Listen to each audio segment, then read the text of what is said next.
Hai chân nó lắc dễ sợ chưa Ni?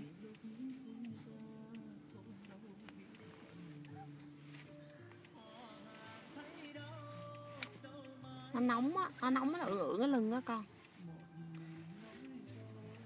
Nói chuyện với chị Hai đi, nói chuyện với chị Hai đi con.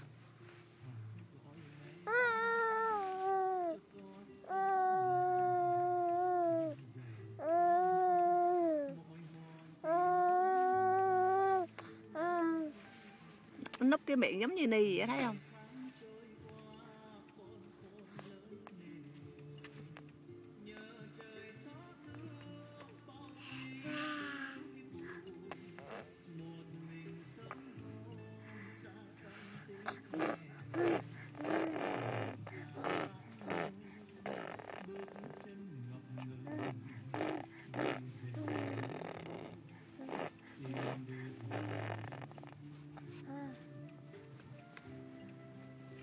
Hai chân ảnh dãy liên hồ luôn rồi con thấy không?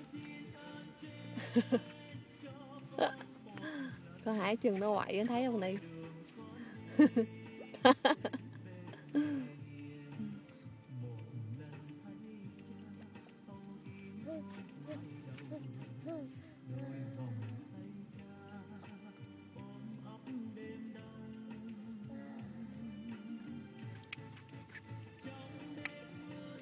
Này mẹ với Sivan đang đợi bố đi chợ, bố vô chợ.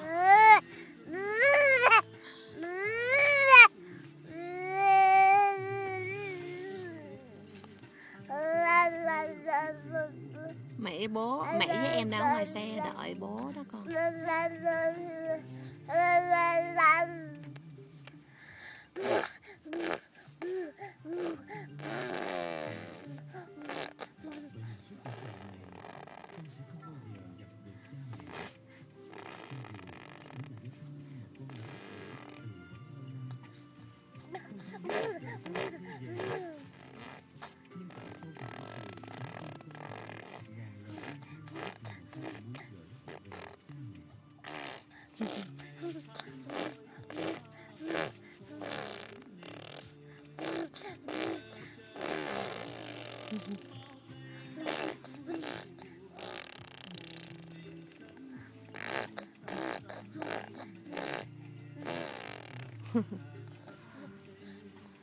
Làm gì phèo dữ vậy?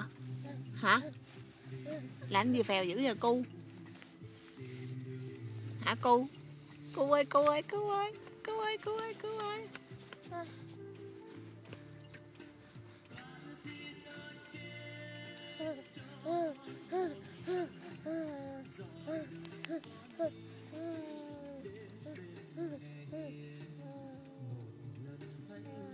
Ngậm miệng giống Ni rồi Ni thấy không?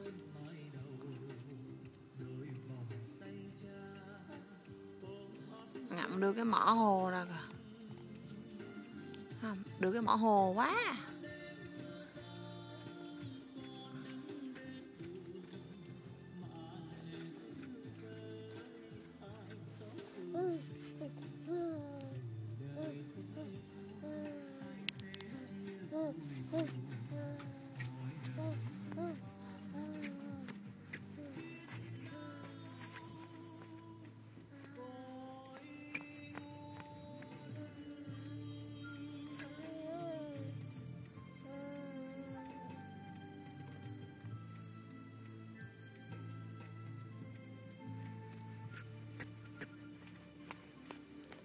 Chị Van thấy không, kêu nó quay lại con thấy không?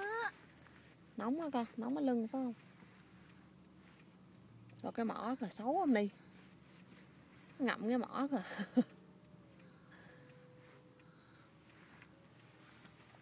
xấu quá.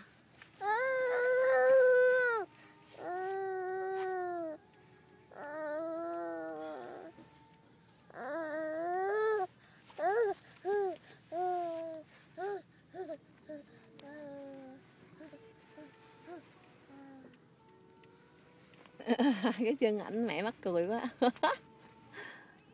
Thấy không đi, dãy liên hồi.